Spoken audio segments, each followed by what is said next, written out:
Testing, 1, 2, 3. Okay. Good afternoon, ladies and gentlemen. I believe after a good lunch, everyone feels a little sleepy as well as, the digestive system, right? But I'm going to do my best to keep everyone awake. My name is David Wong. I'm the project director of Fukui Nucleus factory. And on April the 10th, I received the Silver Award for Best One Hong Kong. Thank you, GS1 and the OGCIO. Internet of Things, the game changer for the pro industry. Internet of Things, it sounds so wow, it's still about technologies, right? But come on. We just heard a lot about numbers, digits, percentage, how to increase your business value, dollar signs. But we are humans. We talk about emotions, we have memories, we have stories. How about let's get back to our basic instincts, Don't talk about numbers. I want to talk about pearls. Something that the ladies would love. Especially, I was wondering, for those mothers, did your children or your husband buy you some pearls? Let's see. Okay, pearls. The tradition, it has been adored for many thousand years, since the history of human. It's for the rich, for the famous, for the prestige. It's traditional. It's beautiful and expensive. And even worse, it's probably for the mothers, for the aunties, and for the more mature ladies. But let me tell you something, they're really not. I don't know why the girls are just so scared of the pearls, even though they're so beautiful. They would rather spend, I hope Kent is not here, but pearls are really beautiful, and they resemble humans so much. Nevertheless, these are the traditional, the normal descriptions that we have been hearing so far regarding pearls. And where do pearls come from? Well, I'm going to give you a pearl cultivation 101. You start from the seeding, and then you cultivate it. After a while, you harvest it, and then you go to the brand stores, you go to jewelry stores, and then you will have the pearls. Well, in another sense, it's like an agricultural industry. We seed, so we insert something called a pearl nucleus inside the oyster.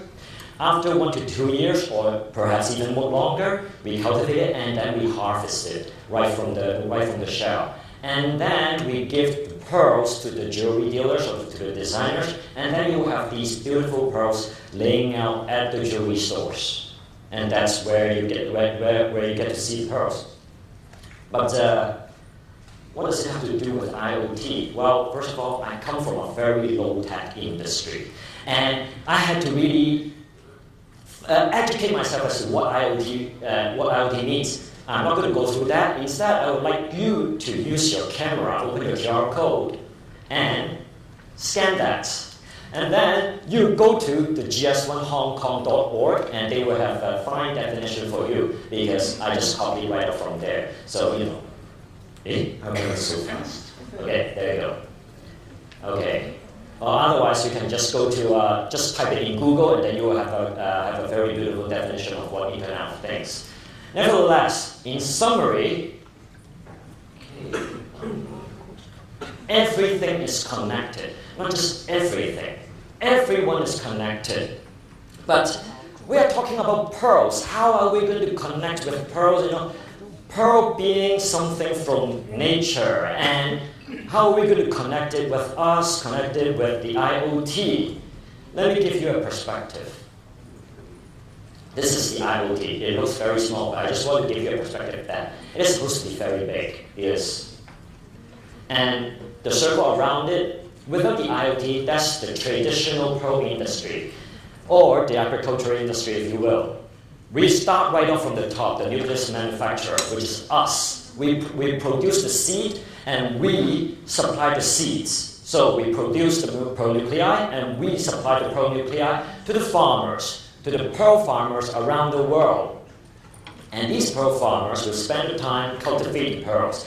And after several years, they would harvest the pearls, sell them to the jewelry stores, retailers, to the designers, and then they will make beautiful pearls and then sell them to the pearl lovers and consumers around the world. And sometimes, if the pearls are worthy enough, they may get graded, go to GIA, IGI, etc., to get them accredited. But with our technology, the metacargo technology, we first start right off from the nucleus by embedding an RFID chip to impart an identity, and then we start connecting things together. And the Internet of Things, right from the foundation, is the cloud database. So how it works, simply put, with the Internet, we are able to connect all the participants in the pearl industry to do what? Right from the nucleus manufacturer down the chain, we are inputting the information about the pearl one at a time.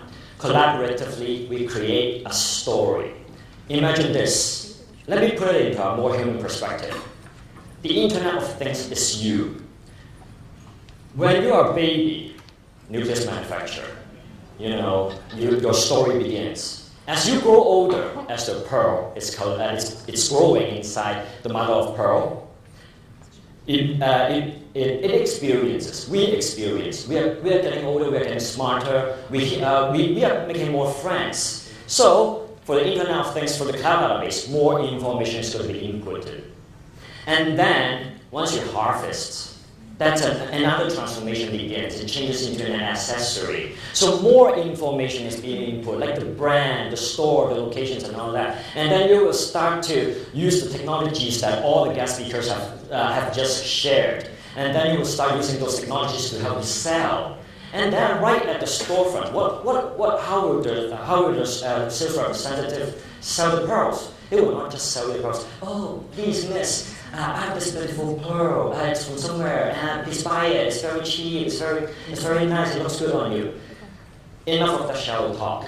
Let's talk about the stories about that pearl. As I said before, pearls are living gems. Pearls are the gifts of nature. We are also the gifts of nature. We have a story. Pearls have a story. Let's talk about the stories. And what about the stories? What kind of stories do we want to tell? First of all, I would like to remind you something about the pearls. They are so different from the gemstones and from the diamonds. First of all, they are not mined. They cannot be laser engraved on top. Otherwise, you are going to be pretty much putting a scar on the face of a beautiful girl, kind of like that. Unfortunately, we don't really have a standard. We don't even have such standard like the GIA or something. And we are not as technologically advanced. In other words, we don't really have a kind of scientific method using robotic arms to help you improve the surgical quality of the pearl inside the shell. We don't have that kind of stuff. Everything is so manual labor. But each pearl is unique. It's like us. All of our fingerprints, each one of you is unique, the fingerprints. We have our own DNA as well. We have our own, each pearl has its own origin, whether it be from Australia, from a small island in French Polynesia, Indonesia, Philippines, etc. And of course, being a gift of nature, it has its birthday, it has the insertion date, and it has the cultivation date. And you know what I would like to share with you is that, the first batch of pearls that were being harvested in Hong Kong was March 12, 2015. Just by telling you that, I wondered, if I get to sell this pearl to someone whose birthday is on March the 12th, wow, look at that connection. What about your anniversary? So nice, right? Now remember that, ladies, okay? I'm in big trouble. Anyway, because they're from the nature. We are facing a lot of natural disasters. Red tide, hypoxia, which is the lack of oxygen, and typhoons. A lot of devastations. And we want to share those stories with the others. And I would like to play that. We all start right from there. Can you play the video?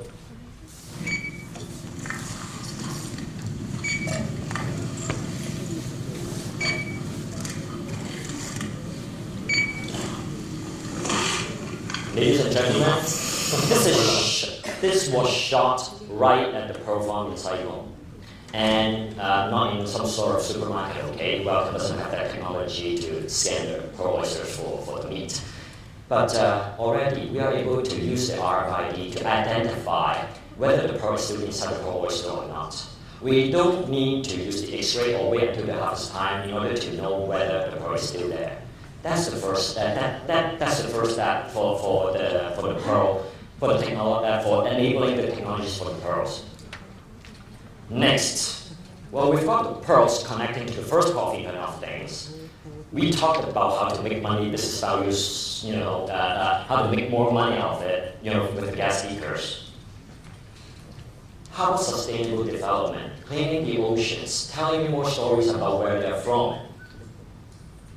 Doing research and development, I just, in the first session, I just shared, right, to genetic engineering, to improve the shells quality, to improve the harvest rates, to improve the quality of the pearls, and then, education, to tell others, come on, clean the ocean, because the ocean right now has so much CO2 in there, the pH level is so high, we need to somehow do something for the ocean. And then get the community to participate. Tell people on Twitter, take photos and post them on Facebook and Pinterest. And then the cycle goes on. So we are not just using the Internet of Things to help us, to help you guys to sell more, but also to educate the stories behind the products that you are buying. In particular, in this case, the pearls. So when the people are going to a jewelry store buying the pearls, not just about sales anymore, we're going to stories behind. And let me give you an example, a scenario very short. And there's a customer going in. The store has a face recognition technology, scans the face, and then matches with directly the CRM. And then on the big screen it says, "Welcome, Mrs. Anna Lin. Please wait a moment because our sales representative will be with you shortly." And then after a while, you see a sales representative carrying a tablet or smart tray out and then greet the VIP. "Hello, Anna. How are you doing? I saw your Facebook, and then you have been just to how was your vacation?" Online social network using the Facebook. If you ask somebody, right, you pretty much know where they are about, and then you start to do some warm up in terms of your conversation, and then you start to talk about news and yada yada yada. It's part of the sales and all that. So, and then one of the topics, Nepal. Everyone knows about Nepal, the earthquake and the rescue efforts. And Anna and this, not so good. I feel so sorry for that. I'm not sorry, but I sympathize for them. I wish I could do something for them. And then, guess what? The sales representative presents this freshwater pearl. I just checked inside my inventory. There's something called, we have a pearl from Nepal. It is grown in one of the rivers in Nepal, and we just happen to have that. And to verify that. And you know what? We have a certificate for that because all the information is on the cloud database. Wow, very fast. And there's the traceability and the authentication. And because the customer is so smart, and she wants to question more about the pearls whereabouts and the environment and the situation, go to the public sector information, go to data.open.org and something to retrieve the information, and then they'll be able to talk about the environment that is, that helped to cultivate the pearls. And finally, how do we know if the customer is going to buy it or not? Well, besides using your first instinct, you can use the big data analysis to do a CRM analysis on the VIP to decide to determine the percentage of whether the customer will buy it or not. So, but for all that, right, we don't see it. We're going to just, and as I said before, the sales representative is just going to be using a tablet to do all that kind of stuff. Very convenient. But this is the problem. But this is only a glimpse of what IoT can do for our pearl industry. And you know what? Because it is such an amazing thing that, and I'm reminded of a song, and I kind of changed the lyrics for it. And if you don't mind me, I'm going to sing a few words. The pearls are alive with the Internet of Things. The stories they have told for 1,000 years. Thank you very much.